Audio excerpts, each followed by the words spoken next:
Today, we're going to talk about Clemson's football players to watch for the upcoming season. I've got some thoughts on Chase Hunter and some news we heard from 1055 The Roar. Looking at some NFL draft prospects and where Nate Wiggins and Ruke Orhorhoro could go. Taking a look at some Clemson linebackers from the spring game and much, much more as we get into it right here on the Morgan Thomas Show. Looks like it's morphin' time. This is my house. I built this. This is my house, and this will always be my house. Now let's continue. Because I love me some me. I love me some me. To be the man, you gotta beat the man. We're gonna win so much, you may even get tired of winning. And now, the Morgan Thomas Show.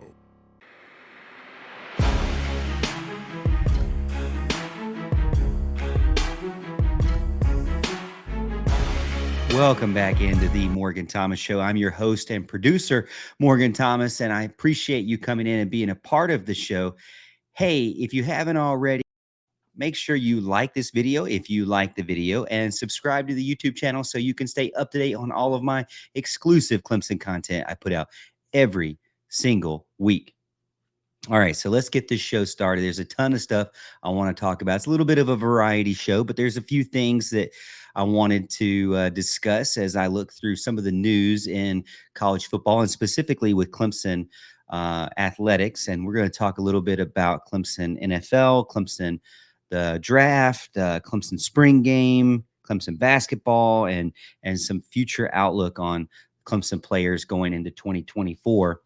One thing that I noticed is that Clemson football has an official podcast called Two Right Turns. And recently they had Jordan McFadden and Justin Maskell on the show, and redshirt senior defensive end or defensive tackle Trey Williams. And they shared who they thought they were most excited to see this upcoming season. Now, Trey Williams kicked it off by saying that he felt like redshirt freshman running back Jay Haynes would be one of those guys that he looks forward to seeing. And then Justin Maskell kind of echoed that he agreed with the running back situation and he would love to see what the potential is for Phil Maffa. And I think let's just stop there and take a look at those two guys for sure. Obviously, Phil Maffa is one I think is a safe pick for anybody. And let me know what you think in the comments if you agree or disagree with these guys and how you feel about it. Because, I think there's a lot of excitement and anticipation during the offseason. The spring game, is kind of controversial in a lot of ways too. But there are definitely a lot of players that fans are looking forward to seeing in the fall and got a little bit of a glimpse in the spring. Some of them maybe not a glimpse at all, but Phil Maffa, Jay Haynes, actually two of those guys I don't think we saw at all in the spring game. But we know Phil Maffa is going to be the next man up in the running back group. And really, when you look at the group as a whole, I'm kind of like looking at my list here. You've got senior Phil Maffa. He's going to be your big dog, your leader, your head guy, your alpha. I mean, it's a safe pick to pick him if you feel like he's going to be a guy you're excited to watch in 2024. I think most people feel like, and maybe even last year felt like Phil Maffa was the best running back in the group. And that's a debatable thing. I think Will Shipley, Phil Maffa, they're both friends. They both have kind of a different skill set there. But I do feel like that a lot of people were excited to see more of Phil Maffa and him get his, what you would say, maybe fair share of touches. Now he's going to get the majority share of touches. And I think that's just going to be good for Clemson. If you really look at it, you've been very blessed to have running backs that you have right now with Will Shipley, before that, Travis Etienne, before that, Wayne Gallman. But you look at Phil Maffa, Will Shipley now gone to the NFL. After him, Keith Adams Jr., who had a good spring game as well, kind of a heavy hitter behind Phil Maffa, who also himself is a heavy hitting type running back. And then you have two guys that I think are more of your speedster guys in Jarvis Green and Jay Haynes. Jay Haynes was a guy who redshirt freshman, didn't get a ton of looks last season, but he was one of those guys that kind of was a late bloomer in high school, and CJ kind of found him. You could say he was a diamond in the rough, opposite of what Jarvis Green was, where he was like, the star player in the state, that Clemson landed late as well. So CJ Spiller really showing, I mean, he got kind of beat up in the message boards about how he couldn't recruit, but look at him now. I mean, he's really put himself into situations to where he can be one of the better recruiters on the team, on the staff, if you will. He's got David Eziomume, true freshman there. Green and Haynes, as we already said, are your redshirt freshmen. And then he's got Gideon Davidson, a top running back right now that's already committed as well. So he's kind of making sure that he hits the ground running. And now that he is plugged in and developing these relationships, or nurturing these relationships that he has developed in the recruiting trail, you're starting to see what CJ can do as a recruiter. And actually, it looks pretty good to me. So there's not a lot to be upset about or frustrated with, because CJ's doing a great job. So actually, when you look back at what these two players have said about who they're looking forward to, it's not shocking to me to say running backs. Now, I think a lot of fans would probably say like TJ Moore and Bryant Wesco. Maybe it's too soon for them to pick those guys. Maybe they're a little bit more loyal to guys who are already on the team versus Wesco, who just got on the team, and Moore, who's going to come in mid-May. So I do feel like it makes sense that they pick those two guys. Obviously, Phil Maffa is the safer pick. Let me know what you think in the comments. Do you like those two picks? Are you also excited to see those two guys and what they can do on the team this season? That's on the offensive side of the ball. On the defensive side of the ball, McFadden had talked about DeMonte Capehart, redshirt senior defensive tackle there. Capehart is kind of one of the older guys now in the group of defensive tackles. So you've got redshirt senior Capehart, redshirt senior Trey Williams, who was part of the podcast, and then true senior Peyton Page. Behind them, redshirt sophomore Caden Story and sophomore Peter Woods. Behind them, redshirt redshirt freshman Vic Burley and Stephylan Green. And then behind them, true freshman Champ Thompson and Heaven Brown Schuler. So that's 9 guys that I listed off there. I do feel like people who have followed recruiting and have followed Clemson and the roster management, and are kind of roster management junkies like me, also aren't surprised by DeMonte Capehart. A lot of people talk about him. He has glimpses there, but he's just one of those guys, kind of like Phil Maffa, who's just had to wait and share snaps with other people. And now that he is the most senior guy there, he'll have his opportunities to get the majority share there. So it actually does make sense that they would pick those guys, because those guys are guys that I think have some of the biggest opportunity to really show what they can do, and really like multiply the amount of snaps that they get and the amount of opportunities they get.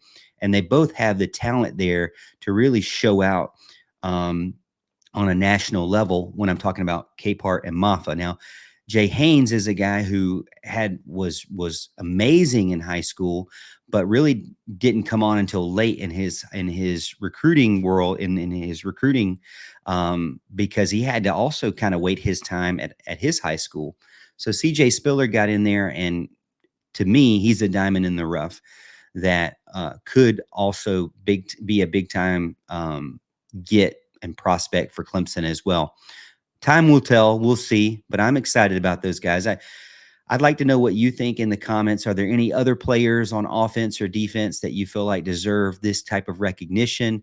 Do you agree with Jay Haynes and Phil Maffa and DeMonte Capehart as the picks from these players?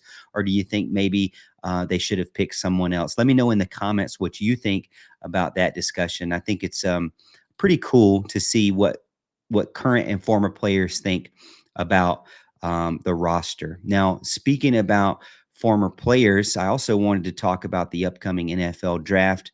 Let me see if I can get my notes here as I'm pulling it up. But the upcoming NFL draft is coming up at the end of April. Mel Kiper Jr. from ESPN.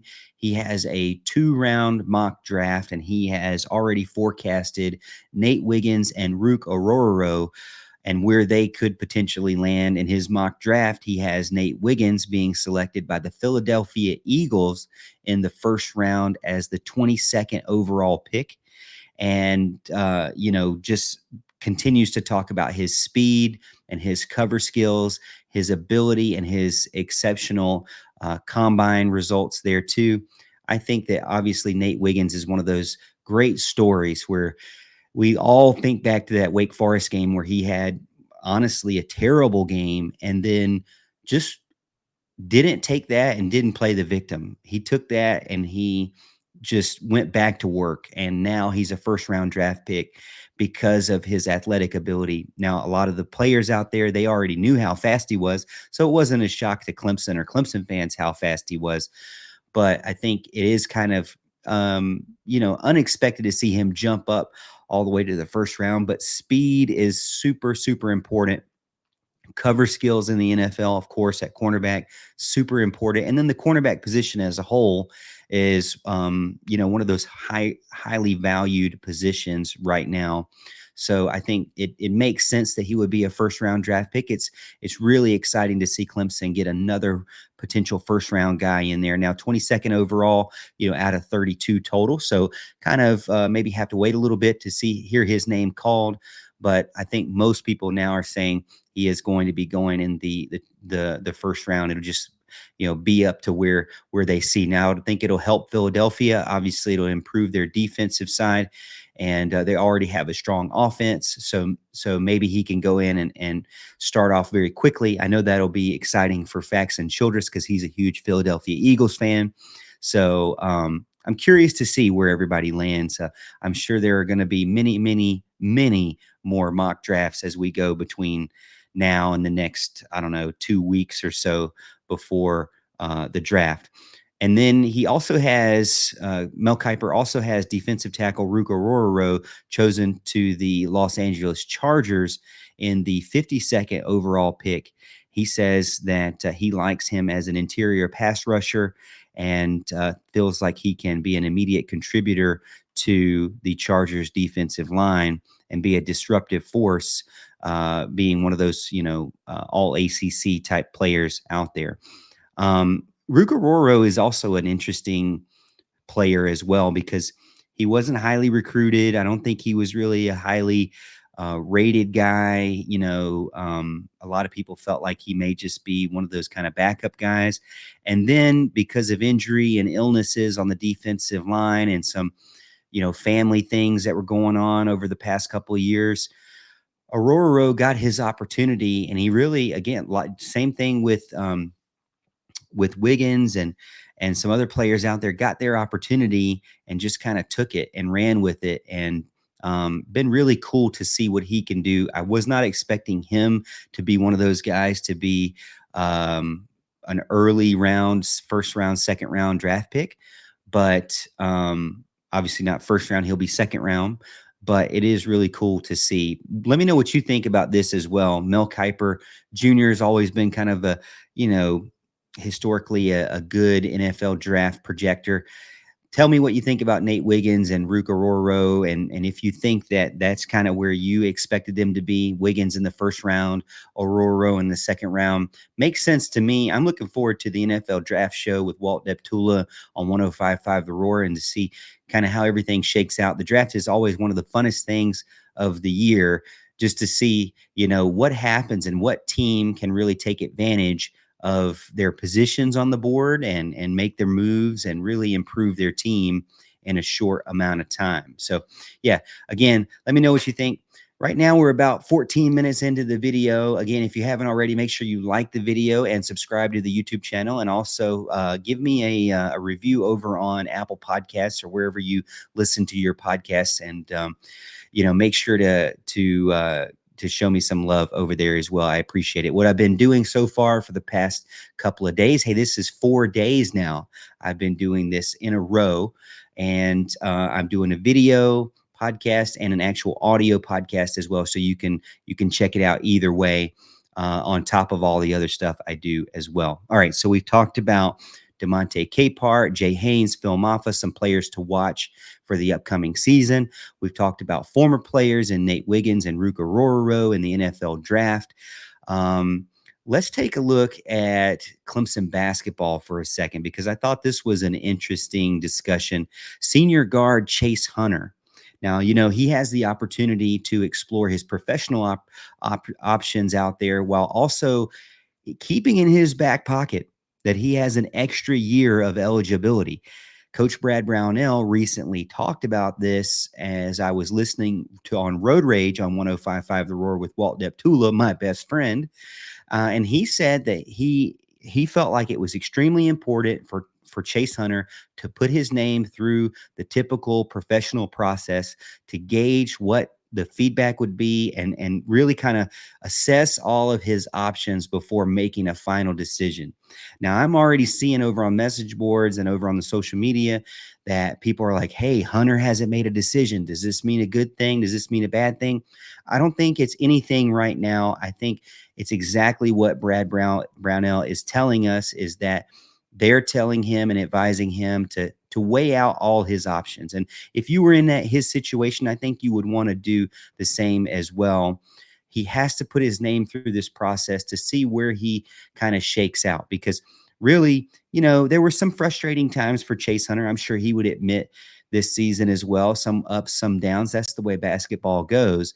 But he had an impressive performance during Clemson's NCAA tournament run all the way to the Elite Eight in March Madness.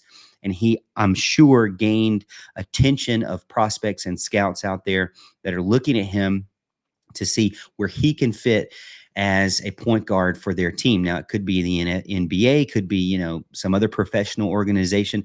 I'm not a big time professional basketball fan, so I don't know what all opportunities are out there, but I know that a lot of former Clemson players have had tons of success in international professional leagues as well. So not only the NFL, but NBA, but also international leagues can be options for him.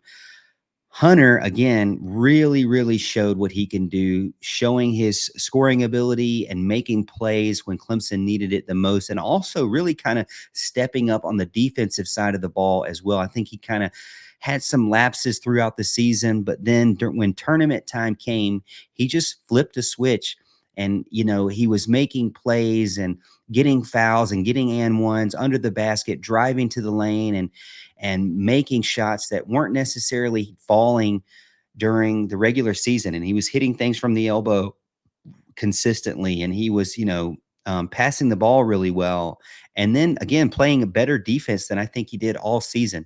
So he really showed out to the point to where he earned recognition as one of the players on the West All-Region team.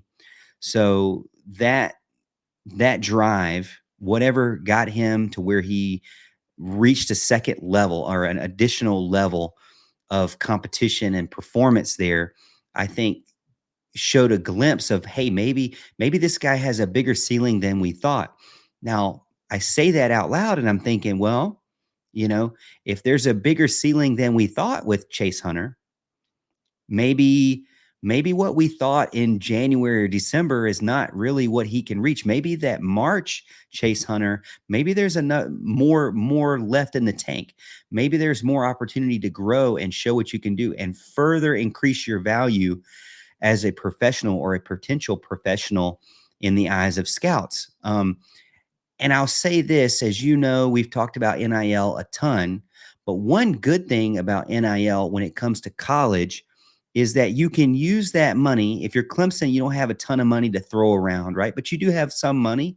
You do have a competitive amount of money. You may be not the best and the richest team out there, but you have a competitive amount of money to use. I think it makes a lot of sense to use that money for players that are currently on your team to retain them, because it's the devil you know versus the devil you don't know. Now, we already know Brad Brownell does a great job in the transfer portal, but I'm curious to see what he can do here with the name, image, likeness for Chase Hunter, because while there are plenty of professional opportunities out there for him, there's also a supportive environment here at Clemson to maybe pull him back and opt him to continue to play at the college level. Hey, I think when you look at like a quarterback, for example, like DJ Uiagalelei, I think he's still in the college world because of NIL. I think there's a lot of guys that are like that who maybe just maybe aren't yet a first round draft pick. Maybe they aren't exactly where they want to be in the eyes of scouts and GMs for the professional level. But maybe at the college level, they're extremely valuable and extremely important for the cohesiveness of a team. Now, I think not only NIL is good, but I think the opportunity to get even better and under a familiar coach is good for him as well.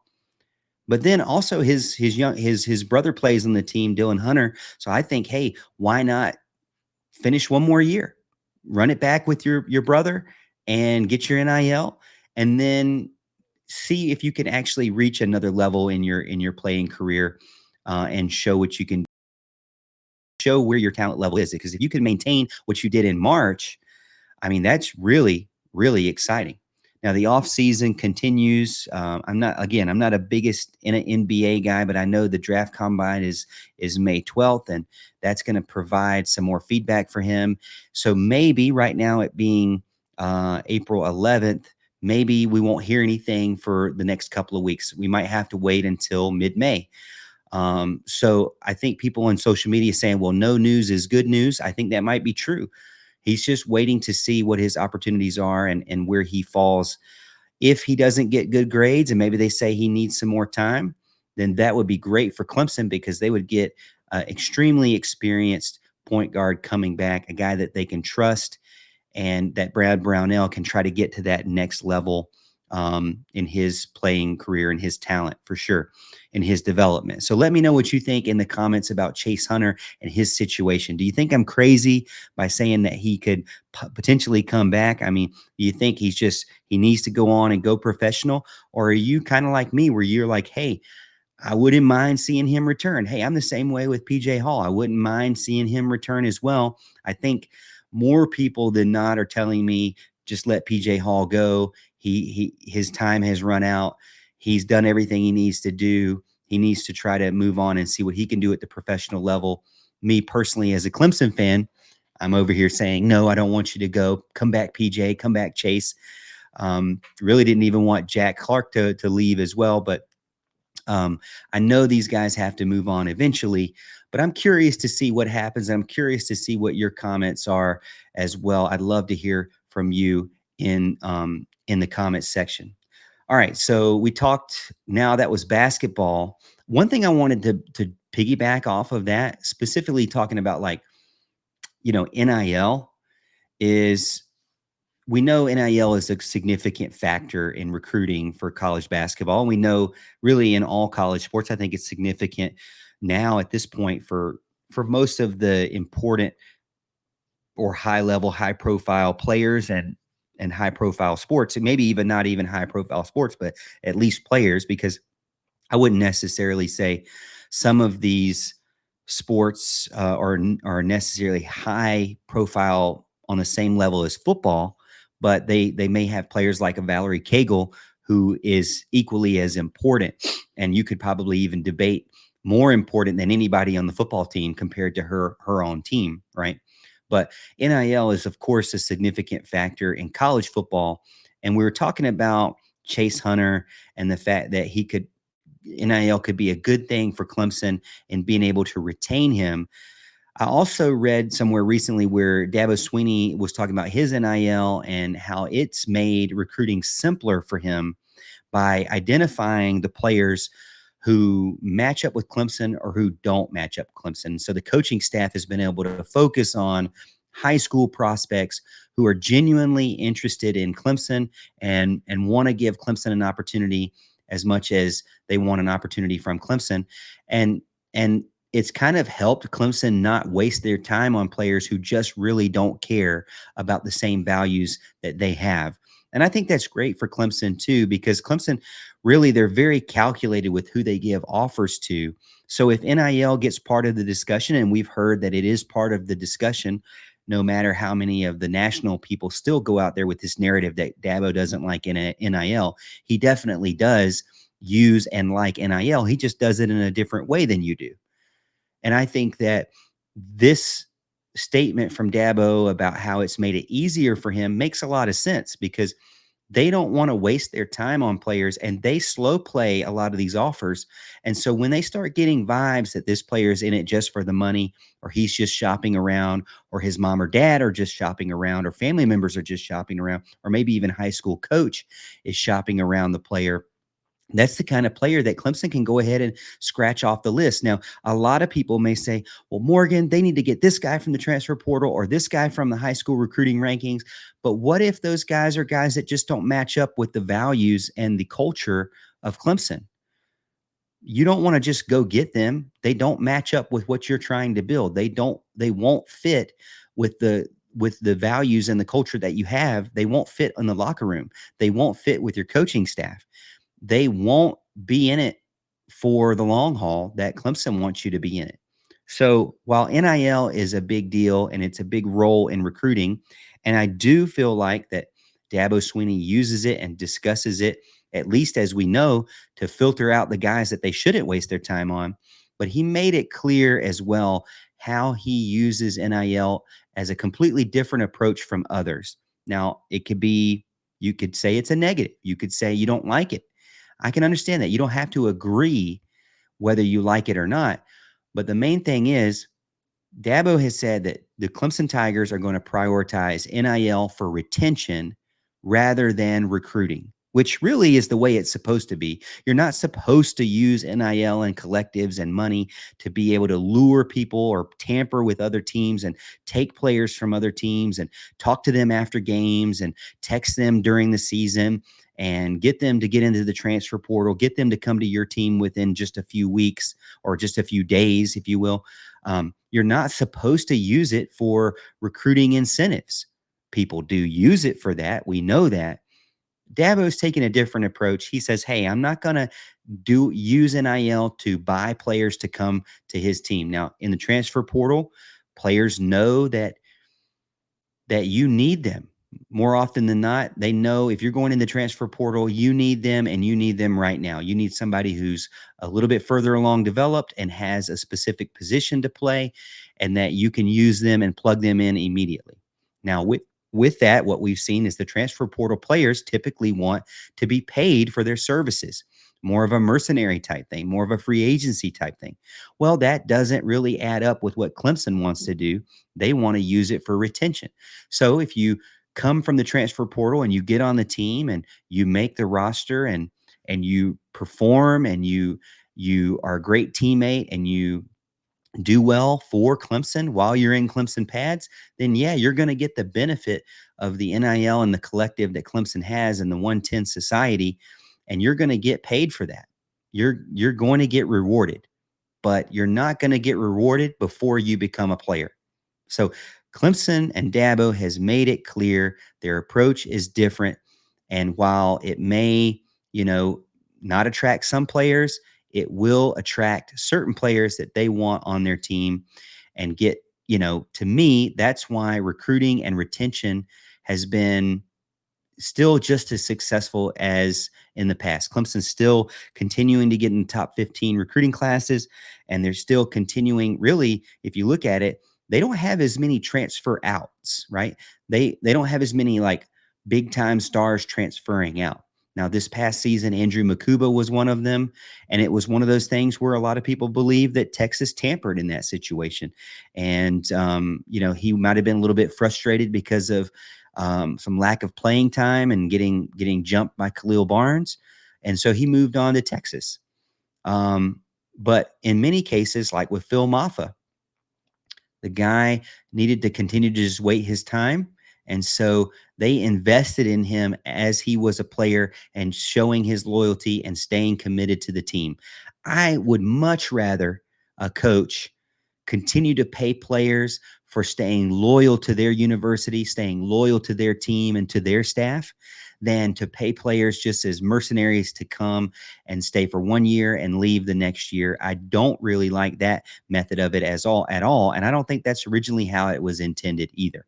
So, I know the landscape of college football and recruiting specifically is continuing to evolve and change. And who knows how this is all going to shake out and how the actual rules will work out once they get leadership and development, and develop rules and a structure. When they get a super league, I think they'll eventually get a super league. When they get a collective, when they get a union, I know a lot of people don't want me to say that, but I think when they get it more structured for both the leagues and the teams, and then ultimately the players and the union of players, I think it'll make college football much better. Now, it'll be much different than what we're used to in college football, but I think ultimately it will be much better. And I think, honestly, the way that Dabo Swinney is approaching it is not a bad way of approaching it at all. And if he feels confident with the way it's working and how he is, and the guys he's bringing in and how he is bringing them in, then, I think he's earned the opportunity, the respect, and the trust to continue to do it his way, as long as he's the coach for Clemson, as much as he has done. Now, there may be some people who say, hey, he needs to evolve, he needs to change, and time will tell with all that. But I think for now, I can understand where Dabo is coming from and why he is saying those things. So, all right, so that's my thought on NIL. I know it's kind of a random discussion, but Dabo mentioned it recently. I thought it meshed well with kind of NIL with Chase Hunter. I have a couple of other thoughts out here as well. One thing that I will talk about is I know there's a lot of excitement and also a lot of frustration around the spring game. I will say this. I agree with a lot of people out there that are saying Bryant Wesco is a next star. He definitely looks like he's going to jump on the scene very quickly.